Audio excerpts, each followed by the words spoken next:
In the wake of Obama's promise to ban semi-automatic weapons and to add stronger background checks, gun sales of semi-automatic rifles in particular, have gone through the roof. Think about what that means. It should be obvious that rather than preparing to hand over their weapons, a large number of Americans are getting geared up for a fight. Now, I can't speak for everyone, but I've been listening to a lot of these guys, and a lot of them are dead serious about preparing for a civil war. Now, I'm not 100% sure that those in power expected this response, but I have evidence that indicates that they did. For some reason, the Department of Homeland Security just ordered an additional 750 million rounds of ammunition, in addition to the 450 million rounds purchased earlier this year, which brings the total to 1.2 billion rounds.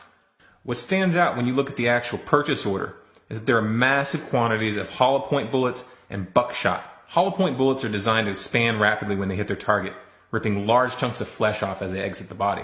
As such, they're banned by the Geneva Conventions. These bullets can only be used domestically, and it's not for the police. Now, anybody who's ever owned a firearm knows that you don't do large-scale target practice with hollow points. They're expensive, much more expensive than Full Metal Jacket. And the same goes for buckshot. You don't use buckshot for target practice. It's much more expensive than birdshot. This is the kind of ammunition you carry when you expect to engage an enemy and when you don't want that enemy to survive the encounter. And at 1.2 billion rounds, that gives them about 4 bullets for every man, woman, and child in America. Why would they need that?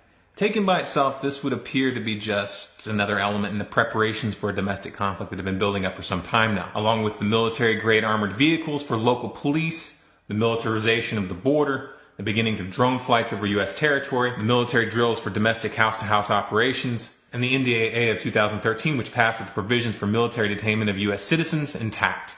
But in the context of the current situation, you have to ask, why did they buy such a large quantity of hollow point bullets right now? Could it be the fact that they know that the economy is not going to hold up much longer? And when the situation starts to unravel, they're expecting all hell to break loose? This is not a joke. The U.S. is over $16 trillion in debt. And all indicators show that these attempts to shore up the economy by printing more and more money with QE3 and QE4, it's not working. Remember those toxic assets which caused the 2008 financial crisis? And remember how the U.S. government bailed out the banks supposedly to cover those bad debts? Well, the banks didn't use that bailout money to pay off those assets. Those derivatives are